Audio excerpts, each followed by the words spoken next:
მზადება უკანონო ბორდერიზაციისთვის, მერეთში ოკუპანტები გამოჩნდნენ, რა ხდება საოკუპაციო ხაზთან. შეზღუდვების საგანგებო მდგომარეობის გარეშე პარლამენტი ცვლილებებს მეორე მოსმენით განიხილავს. მოგესალმებით, ეთერშია მთავარი 12-ზე, მე ქეთი კვაჭანტირაძე ვარ. მზადება უკანონო ბორდერიზაციისთვის ოკუპანტები სოფელ მერეთთან ისევ გამოჩნდნენ. საქართველოს კონტროლირებად ტერიტორიაზე საოკუპაციო ძალების წარმომადგენლებმა წინასწარ მონიშნული ტერიტორია ბუჩქნარისგან გაათავისუფლეს და მალე ბოძების დამონტაჟებას დაიწყებენ. პოლიცია ჟურნალისტებს ტერიტორიაზე არ უშვებს, თუმცა მთავარმა არხმა ადგილობრივებთან გასაუბრებას შეძლო. საოკუპაციო ხაზთან მცხოვრები მოსახლეობა ყვება, რომ შეშინებულია, ისინი ხელისუფლებისაგან დახმარებას ითხოვენ. რა ხდება საოკუპაციო ხაზთან? გიორგი ახალკაცი მოგვაწვის ბოლო ინფორმაციას. გისმენთ, გიორგი. ქეთი, იმის მიუხედავად, რომ ქართველი სამართალდამცველები ჩვენ სოფელ მერეთში შესვლის საშუალებას ამ დრომდე არ გვაძლევენ, მთავარმა არხმა შეძლო ექსკლუზიური კადრების მოპოვება, სადაც ჩანს თუ რა მდგომარეობა არის ამ წუთებში სოფელ მერეთში. ეს ვიდეო მასალა ჩვენ ანტისაოკუპაციო მოძრაობა ძალა ერთობაშია მოგვაწოდა. მისი ლიდერი დათო კაცარავა აცხადებს, რომ საოკუპაციო რეჟიმის წარმომადგენლები ემზადებიან ეგრეთ წოდებული საზღვრის გავლებისთვის. ჩვენ ასევე ვესაუბრეთ ადგილობრივ მცხოვრებლებს, როგორც ისინი ამბობენ, ადამიანები, რომლებიც სამოქალაქო ფორმაში იყვნენ ჩაცმულები ოკუპირებული ტერიტორიიდან, დღის საათებში გადმოვიდნენ ქართველი სამართალდამცველების კონტროლირებად ტერიტორიაზე და იქ ეკალბარდები გაჩეხეს. ადგილობრივები ვარაუდობენ, რომ ამ სამუშაოების შემდეგ სოფელში ახალი მავთუ ხლართები ჩაივლის.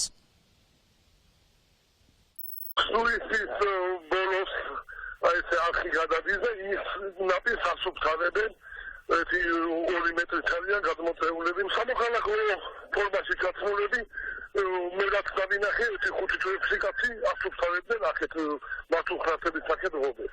ჩვენი ტერიტორია იკარგება და ყველა პრობლემაა ჩემით და წელი სოფელ მერეთის მოსახლეობის და მთლიან საქართველოს პრობლემაა ტერიტორიულ სამკარგად ნელ-ნელა თოთავი ოკუპაციით. რუსები ძალაობენო რა, გადმოსვლა უნდა თუ აქეთო. მერეთში არ იყო ხაზი. ვარაუდობენ, რომ იქნება? შესაძლებელია იყოს კი. თუ ესე გაგრძელდა, ალბათ იქნება. რა ეგენ საზღვარგარეთ ეს წევენ და. აჰა, თავრობამ გააკეთოს, მე რა ვიცი. მოსახლეობა როგორ ცხოვრობს? როგორ ცხოვრობს ეგრე ვერ მიდიან, ვერ მოძენ თავინაკვეთში და ეგრე ცხოვრობს. შეშინებულები არიან? არა არა. ჩვენი ხელისუფლება კვლავ აგრძელებს არ გაღიზიანების პოლიტიკას, იგულისხმება ის, რომ მალავს ინფორმაციას. ჩვენ ვიმყოფებით მერეთის მისადგომებთან ახლა სამწუხაროდ პოლიციას გადაკეტილი აქვს ყველა მისასვლელი და ჩვენ ბუნებრივია ძალიან გვიჭირს იქ შესვლა და სწორი ინფორმაციის და მართებული ინფორმაციის გამოტანა, თუმცა უკვე ჩანს აშკარად, რომ რუსული საოკუპაციო ძალები ძალიან აქტიურად მოქმედებენ. მერეთში ბორდერიზაციის პროცესის განახლებას ადასტურებს სახელმწიფო უსაფრთხოების სამსახური. ამის შემდეგ განცხადება გაავრცელა საგარეო საქმეთა სამინისტროს. ზალკანიანის უწყებამ შეშფოთება გამოთქვა მიმდინარე მოვლენების გამო და რუსეთი პროვოკაციაში დაადანაშაულა. ამ განცხადების შემდეგ ფაქტობრივად დადასტურდა ის, რომ საქართველოს ხელისუფლება შიდა ქართლის რეგიონში არსებულ მძიმე მდგომარეობას გასული 2 თვის განმავლობაში საგულდაგულოდ მალავდა, ვინაიდან განცხადებაში წერია, რომ ბორდერიზაციის პროცესი ბოლო 2 თვის განმავლობაში 10-მდე სოფელში მიმდინარეობდა. გიორგი ახალკაცი საუბრობდა პირდაპირ ეთერში საოკუპაციო ხაზიდან. ოჯახური ძალადობა ტყიბულში 50 წლის მამაკაცმა მოხუც დედას სცემა. დაზარალებული ქალი ამბობს, რომ შემთხვევის დროს მისი შვილი ნასვამი იყო. მოძალადეშვილი სამართალდამცველებმა უკვე დააკავეს, მას 3 წლამდე პატიმრობა ემუქრება. მომხდარის დეტალებს მთავართან იხსენებს ხანდაზმული ქალბატონი, რას ყვება დაზარალებული ირაკლი ვაჩიბერაძე გვეტყვის. გისმენთ, ირაკლი. 70 წლის მოხუცი გვიყვება, რომ 50 წლის შვილმა ის სტუმრების თანდასწრების სცემა. დაზარალებულის თქმით, შემთხვევის დროს ნასვა მდგომარეობაში იყო როგორც შვილი, ასევე დედა და ასევე სტუმრებიც. მოხუცი ამბობს, რომ ცემის შემდეგ მან გონება დაკარგა, მოძალადეშვილი კი ქუჩაში გავიდა და მეზობლებს დახმარებას თხოვდა. სწორედ მეზობლებმა გამოიძახეს სასწრაფო სამედიცინო დახმარების ბრიგადა, მათთან ერთად კი სამართალდამცველებიც მოვიდნენ. 50 წლის მამაკაცი პოლიციამ დააკავა, მამაკაცის დაკავების შემდეგ კი ფიზიკური დაპირისპირება უკვე ამის შემდეგ მეზობლებს შორის დაიწყო. როგორ ჩემს ძმაკაცო შენ ასეთი სიტყვები უთხარიო და წამოვიდა ჩემსკენ, მაგრამ ჩემი შვილი. მაგრამ ხელი არ დაუძღავს, ეს მოიქნია ხელი და მე მომხდა და კრავატზე დავეცი მე. ხო და მე თან ცუდად გავხდი მე, არ ვიცი მე არაკის გამო, არ ვიცი. გონება დავკარგე. არა, გონება დავკარგე, მაშინ რომ მოვიდა სასწრაფო და გამოვარდა ჩემი შვილი, ეს მახსოვს. მიშველეთ და ჩემი არისო ცუდათო. გამოვარდა და მოვიდა სასწრაფო, მოყვა მილიციაც. მილიცია რომ მოყვა, მე ვთხარი წაათრიათ ახლა ეს აქიდან. Steiqanet. სტუმარი თუ შვილი? შვილი, სტუმრები წევიდნენ. დედამიც გადაეკიდა, ამან იმათ გადაეკიდა, მოხდა გალაპათოდა. იმანი რატომ რა მდგომარეობაში იყო თქვენი მეზობელი ამ ქალბატონს ევან? არ იყო მაინდა-მაინც ისე და მე ჩემი ზვიადი როა, მე ვიცანაც ვარა. იმა შენ მინკე გითხება და აგელმა მშნებია კითხოს მიცი ფეხი. აი აქ. მომხდართან დაკავშირებით შინაგან საქმეთა სამინისტრომ გამოძიება 126 მუხლით დაიწყო, რაც ზალათობას გულისხმობს. იმ შემთხვევაში თუ 50 წლის მამაკაც დედის ცემა დაუმტკიცდება, მას 3 წლამდე პატიმრობა ემუქრება. მადლობა ირაკლი ვაჩიბერაძე საუბრობდა პირდაპირ ეთერში. ახალგაზრდა მამაკაცმა გორში თავის დაცადა შემთხვევა ცოტა ხნის წინ მოხდა სტალინის სახელობის სკოლაში მოხდა მან რადიკალური გადაწყვეტილების მიზეზად ის სოციალური მდგომარეობა დაასახელა, როგორშიც ბოლო პერიოდში სამსახურის დაკარგვის გამო აღმოჩნდა. მამაკაცის დახმარება თვითმხილველებმა შეძლეს, მან მსუბუქი დაზიანება მიიღო, ის საავადმყოფოში გადაიყვანეს. თავდაპირველად ამ წუთებში კი მამაკაცი პოლიციაში იმყოფება. ეცხოვა განერეულებული იყო თუ რა იყო და დაიძახა ახლა წყობთ და გაეცალწაკიდან დაუძახა მათ რა ჩაიწუხა მე რაღაცა და გაიხატა მაიკადა დაიწუხი და დაფრა იქ რა თავდაპირველად ეცვა რა ცეცხლდა ცდებოდა თუ არ ვიცი წელზე გახდილი იყო და უჯდად ცეცხლსაც რაც დავინახე და რასაც ალბათ პოლიციამ წაიყვანა? კამერა ხო წაიყვანა.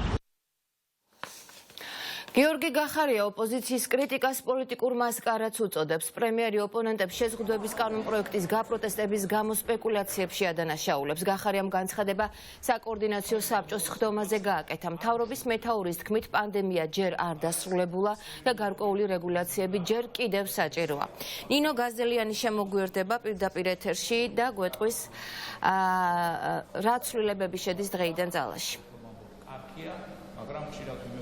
კეთი, გიორგი გახარიამ საკოორდინაციო საბჭოს ხდომა პოლიტიკური ოპონენტებისა და პარლამენტში გუშინ განვითარებული მოვლენების შეფასებით დაიწყო და დიმიტრი ხუნდაძის მიერ წარმოდგენილ კანონპროექტის განხილვას უწოდა პოლიტიკური მასკარადი. დოკუმენტი შეეხება, როგორც ჩვენ უკვე განაცხადე, გარკვეულ შეზღუდვებს და ცვლილებები უნდა შესულიყო ჯანდაცვის საზოგადოებრივი ჯანმრთელობის შესახებ კანონში და ის ანიჭებდა უფლებას მთავრობას, რომ პარლამენტისაგან გვერდის ავლით კონკრეტულ კონკრეტული რეგიონი ჩაეკეტა ეპიდვითარების შესაბამისად, რასაც დაინახა საფრთხე პარლამენტმა და თითქმის სრული ოპოზიციის კრიტიკა მოყვა, რის გამოც უკვე საბოლოო ჯამში დღის ბოლოს ჩვენ ვიხილეთ, რომ გარკვეული ცვლილებები შევიდა კანონპროექტში და კონკრეტული თარიღი დაწესდა, რომელ თარიღამდეც თუ დამტკიცდება დღეს საბოლოოდ იმოქმედებს ეს კანონპროექტი და სწორედ ეს გახდა გუშინ მიმდინარე მოვლენები პრემიერის ასეთი შეფასების საფუძველი. პანდემია საქართველოშიც არ არის დამარცხებული, ისევე როგორც გლობალურად არ არის დამარცხებული. ჩვენ ყოველთვის ვამბობთ, რომ პანდემიის მიმართულებით ჩვენ მოგვიწევს ორ ფრონტზე ბრძოლა, ორი მიმართულებით ბრძოლა, რა თქმა უნდა, პირველ რიგში ეს არის და რჩება ადამიანის ჯანმრთელობა და სიცოცხლე და შემდგომ ჩვენი ეკონომიკის აღორძინება.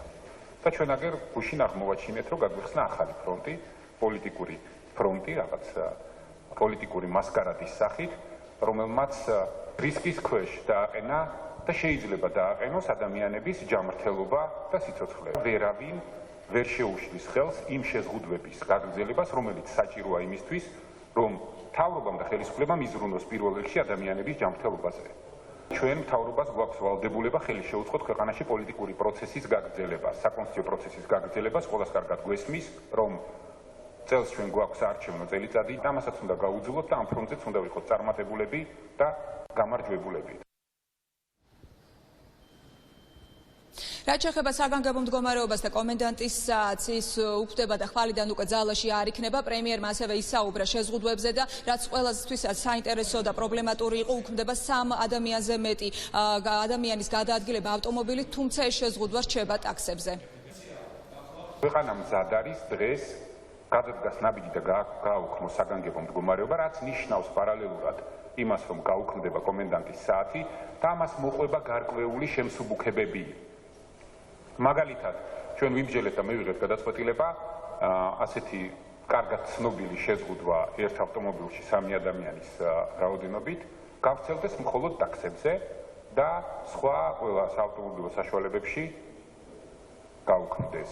რა თქმა უნდა, ჩვენ ყველას უნდა გვესმოდეს, რომ ჩვენ ვართ ვიძულებულები, რომ შევინარჩუნოთ გარკვეული სახის შეზღუდვები, მაგალითად გარკვეული ეკონომიკური საქმიანობების. ამ დროისათვის ჩაკეტილი რჩება 3 ლოკაცია, ეს არის თეთრი წყარო, მუშევანი და გეტა. ეპიდვითარებიდან გამომდინარე და ჯერჯერობით არ არის ცნობილი, როდის გახსნიან ამ ტერიტორიებს. საკოორდინაციო საბჭოს სხდომა უკვე დასრულებულია. ჩვენ ველოდებით საკოორდინაციო საბჭოს წევრებს, რომლებიც უფრო მეტ დეტალზე ისაუბრებენ. მადლობა. ნინო გაზდელიანი საუბრობდა პირდაპირ ეთერში და როგორც მოისმინეთ, საკოორდინაციო საბჭოს სხდომა უკვე დასრულდა და უკვე კეთდება პირველი განცხადებები. ამ წუთებში ჯანდაცვის მინისტრი აკეთებს განცხადებას, მას პირდაპირ ეთერში ვრთავთ. ამ ეტაპზე რესტორნებთან დაკავშირებით მიმდინარეობს მუშაობა შრომითი ინსპექციის ჩართულობით კონკრეტული სტანდარტების დადგენის შემდეგ, რა თქმა უნდა, ჩვენ ამ გადაწყვეტილებებსაც ეტაპობრივად გავაცნობთ საზოგადოებას. საზოგადოებრივი საზოგადოებრივი ტრანსპორტის რეგულაციებზეც ჩვენ მუშაობთ. შემდეგ კვირაში ჩვენ გვექნება უკვე გარკვეული სტანდარტები, თუმცა უნდა აღვნიშნოთ, რომ ამ შემთხვევაში ჩვენ მნიშვნელოვნად ვითვალისწინებთ იმას, რომ რთული იქნება სოციალური დისტანცირების დაცვა და სწორედ აქედან გამომდინარე მნიშვნელოვანი არის ძალიან დეტალური მუშაობის ჩატარება იმისათვის, რომ შემდგომში არ შეიქმნას ის გარკვეული რისკები, რის შედეგადაც შეიძლება ხდეს მთავრობა ისევ იძულებული, რომ დააწესოს საგანგებო მდგომარეობა და ჩვენ დავბრუნდეთ ისევ იმ სტატუსზე, რომელიც ჩვენ გვქონდა მარტის თვეში. კი, შეიძლება იყოს ლიმიტი და მნიშვნელოვანი არის ამ შემთხვევაშიც აუცილებლად მძღოლის დაცვაც.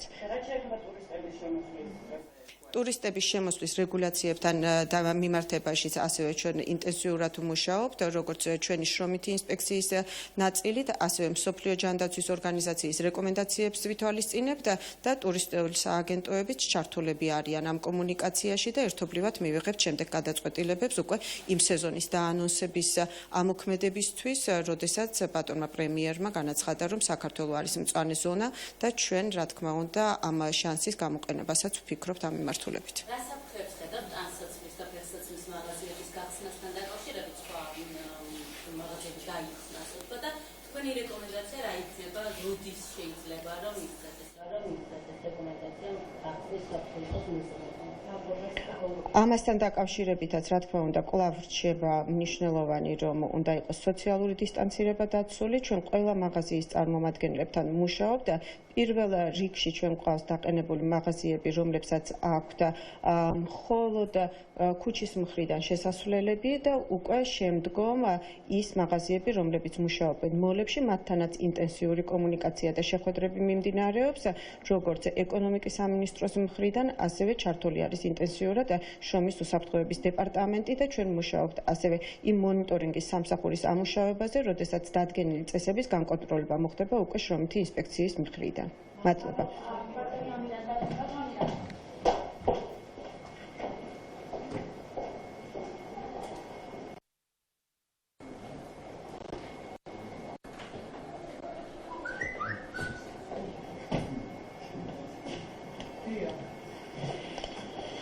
მოგესალმებით.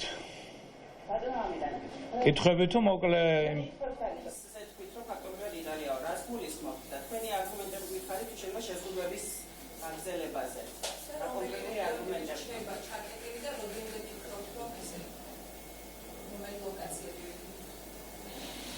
ოდით მაინც ჯერ ორ სიტყვას გეტყვით შესავლის სახით, რომ ზოგად ინფორმაციას ფლობდეთ, სადაა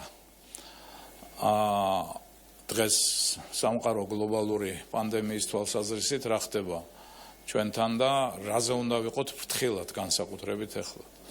მიუხედავად იმისა, რომ ზოგიერთ და ძალიან ბევრ ქვეყნებში მოგეხსენებათ შემსუბუქების პოლიტიკა დაიწყო, მათ შორის ევროპის ქვეყნებში. გლობალურად სიტუაცია არასახარბიელოა. ანუ 213 ქვეყანაში არის დაფიქსირებული ინფექცია და ყველაზე მნიშვნელოვანია ის, რომ ამერიკის შეერთებული შტატების შემდეგ უკვე ეს ეგრეთ წოდებული რენკინგი, რასაც ქვია, შეიცვალა. ანუ მეორე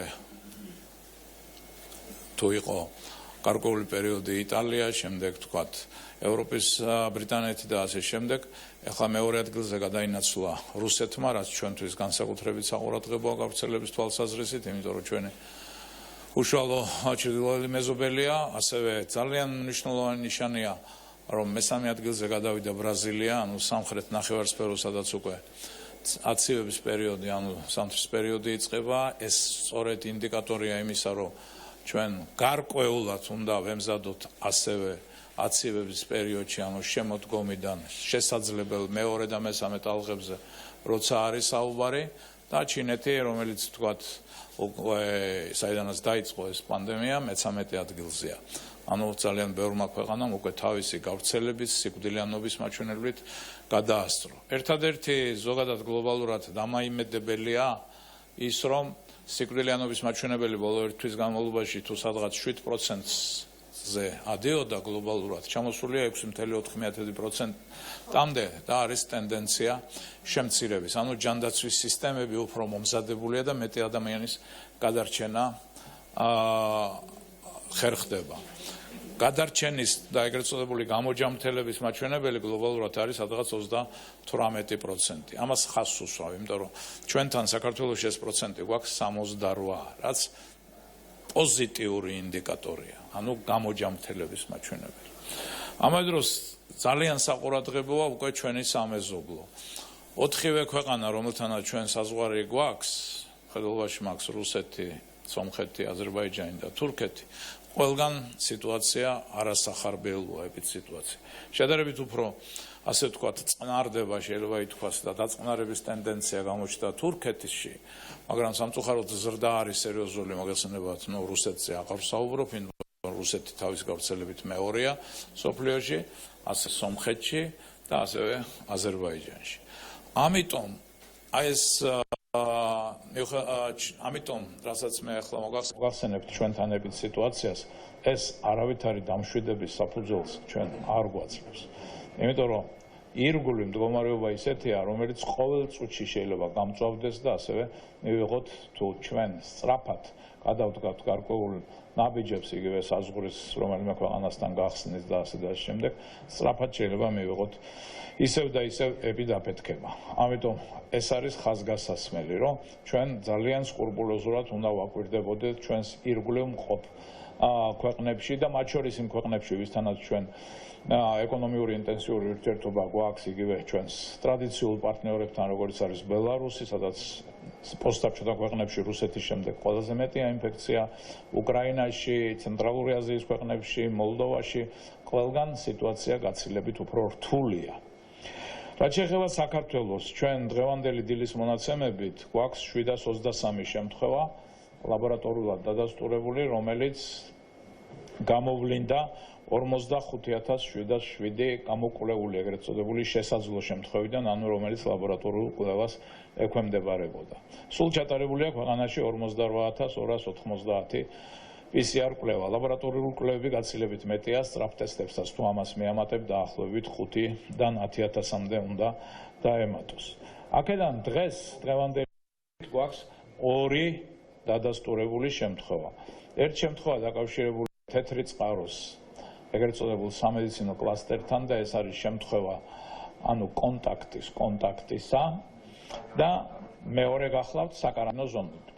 ამ საკარანტინო ზონას უსვავ ხაზს იმ თვალსაზრისით, რომ ძალიან გაამართლა ჩვენს ქვეყანაში ამ საკარანტინო ზონების არსებობამ და ყველა, თქვათ, შემოსული ადამიანის უკვე არა თვითიზოლაციაში, არამედ კარანტინში გადაყვანამ.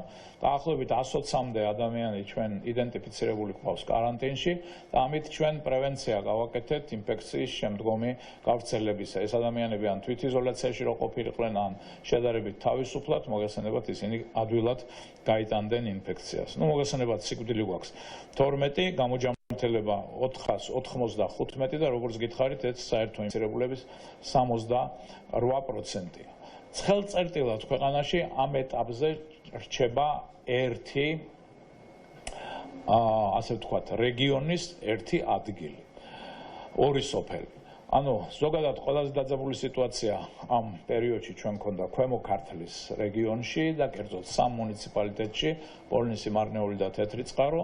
მთლიანად ამ სამ მუნიციპალიტეტზე მოდის 36% მთელი ინფიცირებულებისა ქვეყანაში და ყველაზე მაღალი ახალ ინფიცირებულთა რიცხვი გვაქვს ბოლნისში. 161 და 100,000 მოსახლეზე გადათვლით, ანუ ინდიკატორი 100,000 მოსახლეზე ინფიცირებულთა ყველაზე მაღალი იქ გახლავთ. შემდეგ მოდის თეთრიწყარო და შემდეგ მოდის მარნეული ამ ინდიკატორის საფუძველზე, ისე როგორც აბსოლუტურ რიცხვში.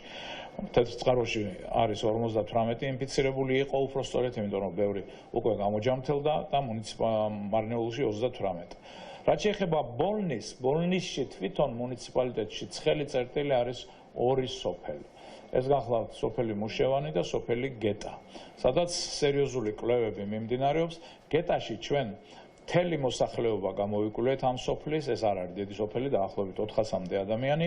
ყველა გამოვიკვლევთ და ყველა დადებითი, თუ არ ვცდები და არ მინდა შემეშალოს ეს ციფრი, გეტაში ჩვენ გამოვიკვლევთ 320 ნიმუში და 18 დადებითი იყო, ანუ 7% ჰქონდა დადებითობის მაჩვენებელი. ყველა გადაყვანილია საავადმყოფოებში, არიან მსუბუქი და საშუალო სიმძიმის და მიმდინარეობს მათი მკურნალობა. რაც შეეხება სოფელ მუშევანს, ეს უფრო მოზრდილი სოფელია და აქ ჩვენ გამოვიკვლევთ 522 ადამიანი დღემდე, სულ არის დაახლოებით 700-მდე მოსახლე. დამყოლობა გეტყვით, რომ არ იყო ძალიან მაღალი, ანუ აქტიურად არ თანამშრომლობდა ამ გამოკვლევებზე, მაგრამ დავარწმუნეთ და დღესაც გრძელდება ეს და იქ 55 ადამიანს, ანუ 10%-ში გვაქვს დადებითობის ყველაზე მაღალი მაჩვენებელი, გვაქვს სწორედ ამ სოფელ მუშევანში და საიდანაც ყველა ეს ადამიანი გადაყვანილია საავადმყოფოებში და მიმდინარეობს მათი მკურნალობა. ზოგადად ბოლნისის მუნიციპალიტეტში აი 12 სიკვდილიდან ჩვენ 3 გვაქვს ბოლნისის მუნიციპალიტეტში. ამიტომ დღესდღეობით ისევ რჩება, ჩაკეტილი და დარჩება ორი ინკუბაციური პერიოდის განმავლობაში სოფელი მუშევანი და გეტა, სანამ ყველას არ გამოვიკვლევთ, ყველას იდენტიფიცირება არ მოხდება და ყველას მკურნალობა და როგორც გითხარით, ბოლო შემთხვევიდან ორი ინკუბაციური, ანუ 2-14 დღიანი პერიოდის შემდეგ შესაძლებელია დაისვას საკითხი ამ სოფლების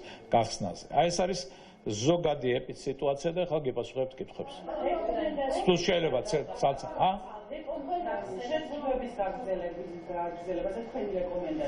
ჩვენი რეკომენდაციები შეზღუდვების გაგრძელებაზე არგუმენტებსაც მოგახსენებთ და გეტყვით, რომ სოფლიოში პანდემია, როგორც გითხარით, მიმდინარეობს და ის არ დასრულებულა და კაიხანი არ დასრულდება, ანუ სიტუაცია სხვადასხვა ქვეყნებში იცვლება, იმიტომაც მოგიყვანეთ ჩვენი მეზობელი ქვეყნებში ეპიდსიტუაცია, ამიტომ ჩვენი ხშირად ვიმეორებთ ამას უკვე არა, შეიძლება მოგწყინდათ სლოგანი იმისა, რომ ჩვენ უნდა ვისწავლოთ თანაცხოვრება კორონავირუსთან ერთად.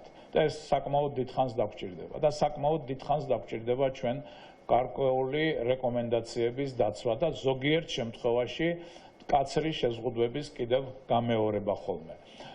იმიტომ რომ ხას უსვავ ამ ეპიდემიებს აქვს ესეთი ტალღისებური მიმდინარეობა, ეხლა დიდი ალბათობით ალბათ ზაფხულისკენ როგორც ხედავთ, სიტუაცია შეიძლება სიმშვიდისკენ წავიდეს, მაგრამ ასევე დიდი ალბათობით და მსოფლიო მეცნიერებთა უმრავლესობა ემხრობა იმას, რომ იქნება მეორე ტალღა, მესამე ტალღა შესაძლებელია და ასე შემდეგ. ანუ კორონავირუსული ინფექცია კარგ ხანს ჩვენთან ერთად იქნება.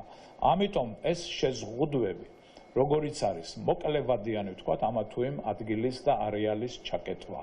იქ სერიოზული ეპიდსაწინააღმდეგო ღონისძიებების ჩატარება, კარანტინების გამოცხადება, ზოგიერთ პერიოდში ვთქვათ სწავლის დროებით შეჩერება, ზოგიერთ ქვეყანასთან საზღვრის ჩაკეტვა, ზოგიერთ ვთქვათ ქვეყანასთან ფრენების ჩაკეტვა და ასე შემდეგ. ეს ქვეყანას დასჭირდება კარგ ხანს. ისევე როგორც ყველა ქვეყანა ამას ახორციელებს. მიუხედავად იმისა, რომ თქვენ ალბათ საქმის კურსში ხართ, რომ ევროპულ მთელ რიგ ქვეყნებში, სადაც წამოვიდა ქვემოთ ახალი ინფიცირების შემთხვევები, შეამსუბუქეს ბევრი ღონისძიებები, მაგალითად იცით საფრანგეთში, საბავშვო ბაღებში, სკოლებში რა მოხდა, რომ ისევ იფეთქა ხელმეორედ ვთქვათ იქ და ერთდროულად 80-მდე ბავშვი დაინფიცირდა. ასევე, მაგრამ ეს არ ნიშნავს, რომ მუდმივად საგანგებო რეჟიმში. ანუ ჩვენ ამიტომ ვამბობთ, უნდა ვისწავლოთ თანაცხოვრება და პერიოდულად შემზღუდველი ღონისძიებები, სანამ გაჩნდება ვაქცინა და შეიქმნება. სანამ შეიქმნება იმუნური ფენა. სანამ გაჩნდება ეტიოტროპული წამალი, რომ გეცოდინება, რომ დაგემართა კორონავირუსული ინფექცია, ამ წამალს მიიღებ და მორჩები მალე. ანუ ვირუსის მოკლავს და გაანეიტრალებს. ხო? მანამდე ერთადერთი იარაღი ამ დაავადებასთან ბრძოლის და ახლა არ მინდა მე წარმატებებს და იმებზე ვისაუბრო, მაგრამ ციფრები გაჩვენებთ იმას, რომ ჩვენი ქვეყანა გარკვეულად წარმატებული ვართ ამ ეტაპამდე, რომ შევაკავეთ. ფართო მასშტაბიანი ეპიდემია ქვეყანაში არ მივიღეთ. ეს იყო ძირითადად იმ დროული შემზღუდველი ღონისძიებების და მობილობის დაცემის, ასე ვთქვათ, შემცირების საშუალებით, რაც ქვეყანამ განახორციელა. ამიტომ, რა თქმა უნდა, ეს საჭირო იქნება. თქვენ მოისმინეთ განცხადებები, რომელიც მთავრობის ადმინისტრაციაში საკოორდინაციო საბჭოს დასრულების შემდეგ გაკეთდა და კეთდება. ამირან გამყრელიძე ქვეყანაში არსებული ეპიდემიოლოგიური ვითარება შეაფასა და ასევე განაცხადა, რომ ჩვენ მოგვიწევს თანაცხოვრება შეზღუდვებთან ერთად, ვიდრე ვაქცინა იქნება. მთავრობა შეზღუდვების დაწესება არა უვადოთ, არამედ დროებით შეეძლება. კანონპროექტს მეორე მოსმენით ჯანდაცვის კომიტეტმა მხარი უკვე დაუჭირა. პროექტი ამ წუთებში სესიაზე გადის, სადაც საბოლოო შესწორებები უნდა შევიდეს კონკრეტულ ვადებთან დაკავშირებით. ქართული ოცნება დათმობაზე ოპოზიციის და სამოქალაქო სექტორის ზეწოლის შემდეგ წავიდა. საპარლამენტო ოპოზიცია ამბობს, რომ კანონპროექტი თავისი შინაარსით ანტიკონსტიტუციურია, ისინი მისი მიღების შემთხვევაში საკონსტიტუციო სასამართლოში გასაჩივრებასაც არ გამორიცხავდნენ. მართლ გუნდში კი ამბობენ, რომ ისინი დათმობაზე წავიდნენ, რადგან ადგილი ჰქონდა პოლიტიკურ სპეკულაციებს. ნინო სამყურაშვილი შემოგვიერთდება ახლა პირდაპირ ეთერში პარლამენტიდან და გვეტყვის რა ხდება სესიაზე. გისმენთ ნინო. დიახ, რამდენიმე წუთში უნდა დაიწყოს ამ კანონპროექტის მეორე მოსმენით განხილვა, იქამდე კი ოპოზიციამ საპასუხო განცხადებები გააკეთა დღეს პრემიერის მიმართ, რადგანაც გიორგი გახარიამ ოპოზიცია გააკრიტიკა და თქვა, რომ ის რაც გუშინ ოპოზიციამ მოაწყო იყო მასკარადი. ოპოზიციაში კი ამბობენ, რომ გიორგი გახარია და მთლიანად მთავრობა ქართული ოცნება საწყალ კომენტარებს და განცხადებებს აკეთებენ და თავიანთ გადაწყვეტილებებს მეორე დღეს ცვლიან. ისინი ამბობენ, რომ მათი ქმედებები იყო სწორი და კრიტიკა, რადგანაც დღეს ხელისუფლებამ უკან დაიხია და ეს შეზღუდვების დაწესების კანონპროექტთან მიმართებაში მოხდა ის, რომ ეს იქნება დროებითი და მუდმივად არ იმოქმედებს, მაგრამ ხელისუფლების ოპონენტები აპირებენ, რომ კანონი, როდესაც იქნება უკვე მიღებული, ის გააცაჩივრონ საკონსტიტუციო სასამართლოში, რადგან ამბობენ, რომ ის არის არაკონსტიტუციური. დღეს ჩვენ მივიღეთ მონაწილეობას კვლავ პარლამენტის სტომაში, ვინაიდან როგორც იტყვიან, ამათ ჩვენი მტერი ენდო.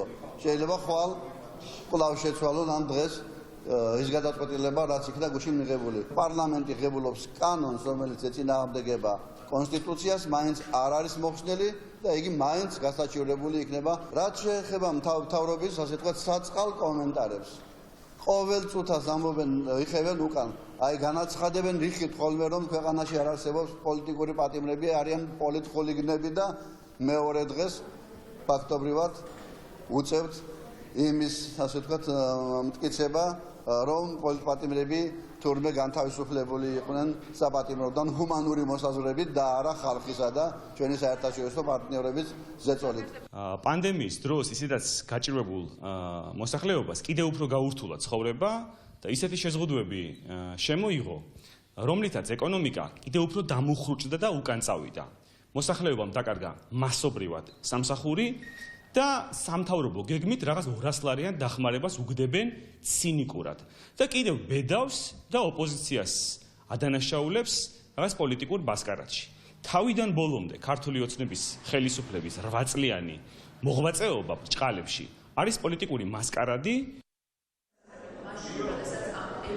რაც შეეხება ხელისუფლებას, დღეს განცხადება გააკეთა არჩილ თალაკვაძემ, მან საგანგებოდ მიმართა ოპოზიციას, რომ სხდომებს დაესწრონ და ყველა განხილვაში აქტიურად მონაწილეობა მიიღონ იმისათვის, რომ კითხვებზე თუ რაიმე კითხვები ჰქონდათ, სხვადასხვა საკითხებთან მიმართებაში უპასუხოდ არ დარჩეს. დღეს ხელისუფლება აკრიტიკებდა ოპოზიციას, ისინი ამბობდნენ, რომ ნებისმიერ საკითხს, რაც არ უნდა კეთილი მიზნები ჰქონდეს, ამა თუ იმ კანონ პროექტს ოპოზიცია მათი თქმით იყენებს სპეკულაციებისთვის და ამტკიცებდნენ იმასაც, რომ კანონ პროექტი, რომელიც წარდგენილია, ანტიკონსტიტუციური არ არის. ჩვენს შორის პოლიტიკური ღირებულებების დონეზე განსხვავება არის ის, რომ პოლიტიკურ დისკუსიას ჩვენ ხედავთ როგორც პოლიტიკურ პროცესს და თუ ამ დისკუსიით შედეგს მივიღებთ, ამას ხედავთ როგორც პოზიტიურს და როგორც ნორმალური პოლიტიკური პროცესის შედეგს, მაგრამ არიან გარკვეული პოლიტიკური ჯგუფები, რომლებიც პოლიტიკურ დისკუსიას და პოლიტიკურ პროცესს აღიქვამენ როგორც დესტრუქციის შედეგს და მესმის, რომ მათ არ მოსწონთ სხვისი გაკეთებული კარგი საქმეები და წარმატებები. ის, ვინც რადიკალურად შორს არის ამ მიდგომებისგან, ფიქრობ, რომ დაკარგავს თავის პოლიტიკურ ადგილს მომავალში. კონსტიტუციურობის თემაზე შეიძლება გავაგზავნოთ კამათი, მაგრამ ეს კამათი მიგვიყვანს იქამდე რეალურად რა სურათიც არსებობს. რომ ნაციონალური მოძრაობის კლასტერს, სადაც უპირატესობა ეხლა ბოლო პერიოდში ევროპულმა საქართველომ მოიპოვა, რეალურად უნდა რომ გაგრძელდეს საგანგებო მდგომარეობა. მეორე მხრივ აუცილებელია საკონსტიტუციო ცვლილებების მიღება, რათა ახალი საარჩევნო სისტემა შემოვიღოთ, ამასაც თვალი უნდა გაუსწოროთ. მესამე ვარიანტი არის, რომ ჩავშალოთ ის შეთანხმება, რომელიც გვაქვს საარჩევნო კოდექსთან დაკავშირებით. საზოგადოებრივი ჯანმრთელობის შესახებ კანონპროექტში ცვლილებები დღეს მეორე მოსმენით განიხილება, ამის შემდეგ შესვენება გამოცხადება სხდომაზე და შემდეგ უკვე მესამე მოსმენით საბოლოოდაც იქნება მიღებული და ეს აძლევს შესაძლებლობას მთავრობას, რომ როდესაც ქვეყანაში საგანგებო მდგომარეობა გამოცხადებული არ იქნება, გარკვეული შეზღუდვები დააწესოს და მთავრობა დათმობაზე წავიდა, როგორც ოპოზიციაში ამბობენ და ამ კანონპროექტს სულ არ ექნება უფლება, რომ იმოქმედოს ამისი შესაძლებლობა და ის იქნება გარკვეული ჩამკეტი იარსებებს, ანუ კანონპროექტი მხოლოდ იმ შემთხვევაში იმოქმედებს, თუ ქვეყანაში იქნება ეპიდემია სავარაუდოდ ახლა იმოქმედებს ივნისის შუა რიცხვებამდე, თუ რომელი რიცხვი იქნება კონკრეტულად ეს ჯერჯერობით დაზუსტებული არ არის, დღის ბოლომდე გახდება ცნობილი. პარლამენტიდან ნინო სამყურაშვილი საუბრობდა პირდაპირ ეთერში. საქართველოს პრეზიდენტი მთავარის კითხვებს გაექცა. სალომე ზურაბიშვილმა კომენტარი არც პოლიტპატიმრების შეწყალების თემაზე და არც დასავლეთის მხრიდან გაკეთებულ კრიტიკაზე გააკეთა. ის დღეს სიონის ტაძარში იმყოფებოდა, სადაც ნიკოლოზობასთან დაკავშირებით საზეიმო წირვა-ლოცვას საქართველოს კათოლიკოს პატრიარქი ატარებს. ეკლესიიდან გამოსულს რო არ ვაკეთებ კომენტარებს, თუ დღემდე არ იცით. კონგრესმენებზე მინდა კითხოთ. რუსეთთან ირაკლი ოქრუაშვილთან თავისუფლებით რა რეაქცია? კიდევ რა გაქვთ კითხვები საინტერესო? დაკავშირებით გითხარით. იყო თუ არა ქართულს? გამიშვით. პირბადეები სადა გაქვთ? პირბადეები სადა გაქვთ? რადგან ეკლესიაში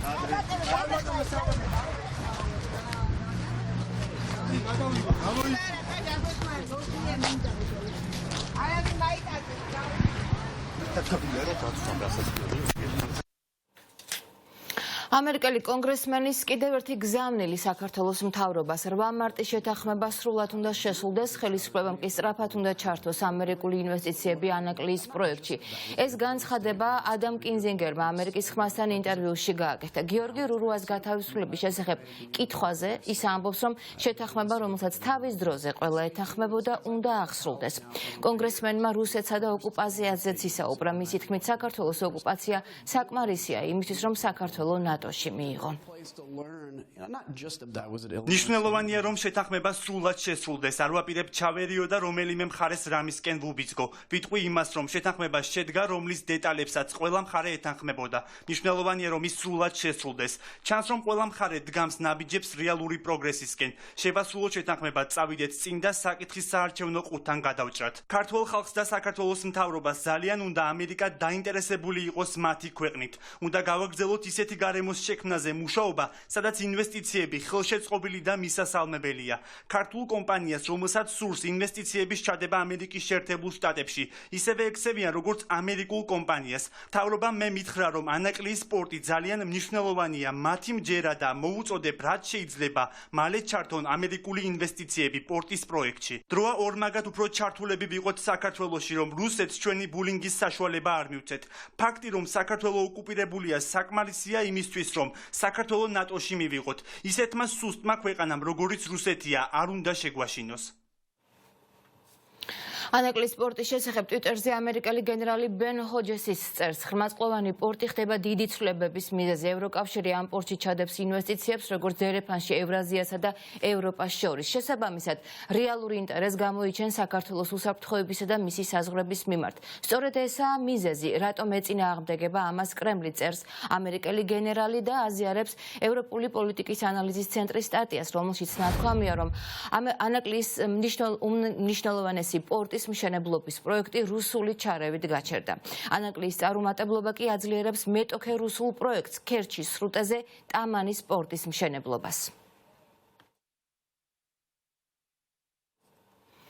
რუსეთმა უარი თქვა დაეშვა სადამკვირვებლო ფრენები საქართველოს ოკუპირებულ რეგიონებთან თავისი საზღვრის გასწვრივ, რითაც ცდილობდა ყალბი პრეტენზია განეცხადებინა, რომ ეს ოკუპირებული ტერიტორიები დამოუკიდებელი სახელმწიფოა. ამის შესახებ შეერთებული შტატების სახელმწიფო მდივნის მაიკ პომპეოს განცხადებაშია დაწერილი, რომელიც ღიაცი შეთანხმებიდან შეერთებული შტატების გასვლის გადაწყვეტილებას ეხება. პომპეოს თქმით, დღეს ამერიკის შეერთებული შტატები ღიაცი შეთანხმების ყველა მონაწილეს შეატყობინებს, რომ ტოვებს შეთანხმებას, თუმცა გადაწყვეტილება გადაიხედება თუ შეთანხმების პირობებს რუსეთი სრულად შეასრულებს. Will it be extended? ბათუმის რესპუბლიკური საავადმყოფოს თანამშრომლები მენეჯმენტს არათანაბარ და დისკრიმინაციულ მომხრობაში ადანაშაულებენ. ისინი განმარტავენ, რომ ახალდანიშნული დირექტორი ნათესავების და მაღალი თანამდებობის პირების ოჯახის წევრებზე განსაკუთრებით ზრუნავს, რაც მათი ხელფასების გაზრდასა და მათთვის კარგი პირობების შექმნაში გამოიხატება. თანამშრომლები დღეს მთავარს დაუკავშირდნენ და კლინიკაში არსებული მდგომარეობის შესახებ განაცხადეს, რა ხდება ბათუმის რესპუბლიკურ საავადმყოფოში და რა კომპრომატები აქვთ თანამშრომლებს მენეჯერის წინააღმდეგ. ამაზე თეა ვაშალომიძე ისაუბრებს. თეა, გისმენთ. დავიწყოთ იქედან, რომ ბათუმის რესპუბლიკური საავადმყოფო უკვე რამდენიმე წელია ყბადაღებული თემაა. პირველი ის, რომ საავადმყოფოს ახალი შენობა 3 წელია რაც დასრულებულია, თუმცა ამ დრომდე იგი ფუნქციას ვერ ასრულებს. დაახლოებით 1 თვის წინ კი თავად პრემიერმა გახსნა ეს შენობა და იგი დასავლეთ საქართველოს COVID ცენტრი უნდა ყოფილიყო, თუმცა ამ დრომდე მას არც ერთი პაციენტი არ მიუღია. ამჯერად კი რესპუბლიკური საავადმყოფო ახალ სკანდალში ეხვევა. ჩვენ დაგვიკავშირდა საავადმყოფოს ერთ-ერთი თანამშრომელი, რომელმაც ვინაობის გამხელა არ ისურვა იმის გამო, რომ მას სამსახურის დაკარგვის შიში აქვს. თანამშრომლის განცხადებით, მენეჯმენტი კლინიკის ფინანსებს თავის სასარგებლოდ იყენებს. კერძოდ კი კლინიკის ახალდანიშნულმა დირექტორმა სოლომონ ფუტკარაძემ შეიძინა ძვირად ღირებული ეხოსკოპიის აპარატურა, რომლის შეძენის აუცილებლობაც ამ ეტაპისთვის არ არსებობდა და ამ აპარატურას მხოლოდ თავად იყენებს. ასევე მენეჯმენტის გადაწყვეტილებით და პირადი ინტერესებიდან გამომდინარე, ხელფასები მხოლოდ იმ თანამშრომლებს მოემატა, რომლებიც მაღალი თანამდებობის პირების ოჯახის წევრები და ახლო ნათესავები არიან. მენეჯმენტის არასწორ ქმედებებზე ასევე ოპოზიციაც საუბრობს. არ ემატებოდა ეს, იმიტომ რომ მისი ძმა იყო, ამიტომ არ ემატებოდა. კონკრეტულად რატო იმის ძმა და იმიტომ უმატოთ, ესე არ ხდებოდა და მე დავიე. მოიმატა, როცა მოვიდა დღეში. ეთერხოვარსაც მოემატა ხელფასი. რამდენი მოემატა? რამდენით ვერ გეტყვით, მაგრამ ვიცი რომ მოემატა იმ სიაში შედის. ვინც ანუ ვახტანგ გაძისთან. ამ ეტაპზე ნამდვილად არ საჭიროებდა ჩვენთან აპარატურის შეძენა, იმიტომ რომ მუშაობენ თანამშრომლები ჩვეულებრივად იღებენ ეხოსკოპიას, ანუ აქეთაც არის მეგონი რაღაც ის არა ქვია აპარატი გადმოტანილი, ანუ შეფერხებას არ ქმნიდა, მაგრამ ეხლა ეს არის ეხოსკოპის ჩვენ დირექტორი, რა თქმა უნდა და მან მოიწყო ოთახი, იქ დაიდგა ის არა ქვია ახალი შეძენილი აპარატი. აუწია ხელფასები დარეკვებით, რომლებსაც აყავთ ახლობლები მთავრობაში და მერიაში და ამ დარეკვების შედეგად ეკუთვნოდათ თუ არ ეკუთვნოდათ, აუწია ძალიან მაღალი ხელფასები დაუნიშნა იმ ადამიანებს, რომლებსაც აქვთ ნათესაური კავშირები, როგორც არის ბატონი ვახტანგაძე და აგრეთვე ხალვაში. ეს არის ბილინგის ოთახში, რომელშიც არის ვახტანგაძის ახლობელი, ოჯახისწევრი უпростоრად და გაუზარდა, გაუორმაგა ხელფასი თვითონ მუხრა ვახტანგაძის დარეკვის შედეგად და აგრეთვე ხალვაში, რომელიც არის ბუღალტერი და რომელსაც გაუორმაგა ასევე ხელფასი. ჩვენ დავუკავშირდით ბათუმის რესპუბლიკური საავადმყოფოს დირექტორ სოლომონ ფუტკარაძეს და კომენტარი ვთხოვეთ ბრალდებებთან დაკავშირებით. მან ფაქტობრივად აღიარა, რომ მისი პირადი გადაწყვეტილებით წახალისების მიზნით მოუმატა ხელფასები თანამშრომლებს და ასევე აღიარა, რომ ნამდვილად შეისყიდა ძვირადღირებული აპარატურა. ასევე კომენტარი ვთხოვეთ პარლამენტარ ფატი ხალვაშს, რომლის რეკომენდაციითაც ხელფასი მოემატა მის ნათესავს. მე არ გავიდა, არ გამომირჩევია. მე საფინანსო ჯგუფს ბილინგის ჯგუფია ესა. ბილინგის ჯგუფი არის ის ჯგუფი, რომელიც მუშაობს ფულის ამოღებაზე, ისტორიის მართვაზე და სახალისების უფლება მაქვს როგორც მენეჯერს, რომ ყველას დაუმატე, მე არც ვახტანგაძე არ გამომირჩევია და არც შვედი. შევეცადე რომ ვიყიდო აპარატურები ყველა კარგი. და საავადმყოფოში ვყიდულობ. დამასარგებლობს სხვა ნევროლოგიც და შვედიც. თქვენი ასე ვთქვათ შუამავლობით მოემატა ამ ადამიანს ხელფასიც არ ვიცი. თქვენ არ გაქვთ ეს? არ ვიცი ვიზე ალაპარაკი, ვინ ნათესავი მუშაობს, ისიც არ ვიცი. როგორ რესპუბლიკურ საავადმყოფოში ნათესავი არ ამყავს ეგ, მე რა გავაკეთე. როდის დაიწყებს ბათუმის რესპუბლიკური საავადმყოფოს ახალი შენობა ფუნქციონირებას ამ დროისათვის უცნობია. ფაქტია, მენეჯმენტის უკმაყოფილო ბევრი თანამშრომელია, თუმცა ამ დროისათვის მათ საუბარი არ სურთ. თეა ვაშალომიძე საუბრობდა ბათუმიდან პირდაპირ ეთერში. ბოლო 24 საათში COVID-19 ორ პაციენტს დაუდასტურდა. ინფიცირებული 79 წლის ქალი, რომელიც მკურნალობას ბოჭორიშვილის კლინიკაში გადის, თეთრი წყაროს კლასტერს მიეკუთვნება. ის მკურნალობას მას თანხლები დაავადებები აქვს და ამის გამო მისი მდგომარეობა მძიმეა. მეორე პაციენტი, რომელსაც COVID ინფექცია აქვს, დადასტურებული საკარანტინე სივრციდან გადაიყვანეს. ამ დროისთვის კორონავირუსის 723 დადასტურებული შემთხვევაა ქვეყანაში. დაგვემატა ერთი 79 წლის ქალბატონი თეთრი წყაროდან. არის საკმაოდ საყურადღებო მდგომარეობა, დატვირთულია ანამნეზით, ხდება ამჯერად არის კონსილიუმი, გადაწყდება პაციენტის მკურნალობის ტაქტიკა, გაგრძელდება ჩვეულებრივ პალატაში თუ რეანიმაციაში. მხოლოდ და მხოლოდ ორი შეგვემატა. ახალი დადასტურებული და 723 ყავს. გამოჯამთრელების რიცხვი 10-ით გაიზარდა და 485 ყავდა, ეხლა 495-ია. ამ მონაცემებით COVID ცენტრებში დღეისთვის მკურნალობს 216 პაციენტი. ამ ეტაპზე კლინიკაში ყავს 18 ინფიცირებული COVID შემთხვევა. რაც შეეხება ყველაზე მცირე ყავს, ბოლო ორი კვირა არც ერთი ახალი პაციენტი არ მიგვიღია. ველოდებით ყველას გამოჯამთრელებას, სავარაუდოდ რამოდენიმე დღეში ვარაუდობთ, რომ ჩვენ კლინიკას არც ერთი COVID ინფიცირებული პაციენტი არ ეყოლება. და კიდევ ერთი სკანდალი, რომელიც ისევ საქართველოს პრეზიდენტს უკავშირდება, სალომე ზურაბიშვილის დაცვის წევრებს უცხოეთის მოქალაქე შეურაცხყოფასა და ძალადობაში ადანაშაულებს. თბილისში ტურისტად მყოფი ურუგვაელი ფოტოგრაფი მთავარს უყვება, რომ ზურაბიშვილის დაცვის სამსახური ჰიპერმარკეტ კარფურში შესვლისას წინ გადაეღობა. ხელით შეეხოდა ტერიტორიიდან მისი გაყვანა ძალის გამოყენებით, სადა რადგან იქ პრეზიდენტი იმყოფებოდა. პრეზიდენტმა კი განუმარტა, რომ დაცვა საკუთარ მოვალეობას ასრულებდა. ფოტოგრაფი, რომელიც კორონავირუსის გამო საკუთარ ქვეყანაში დაბრუნება ჯერ კიდევ ვერ მოახერხა, ამბობს, რომ ნებართვის გარეშე მას ფოტოებიც გადაუღეს. პრეზიდენტის დაცვის წევრმა ხელი მკრადა ქართულ ენაზე მიყვიროდა, როგორც მოგვიანებით გავარკვიე, პრეზიდენტის იქ ყოფნის გამო მეუბნებოდა, რომ კარპურში არ უნდა შევსულიყავი. ვცდილობდი გამერკვია რა ხდებოდა, თუმცა მიქცეოდნენ ძალიან უხეშად. ამოიღეს ტელეფონი და სურათებს მიღებდნენ, რაც მე გავაპროტესტე. ამის შემდეგ შევძელი კარპურში შესვლა, თუმცა პრეზიდენტის დაცვის ერთი წევრი მაინც მომეპარა და სურათი გადამიღო.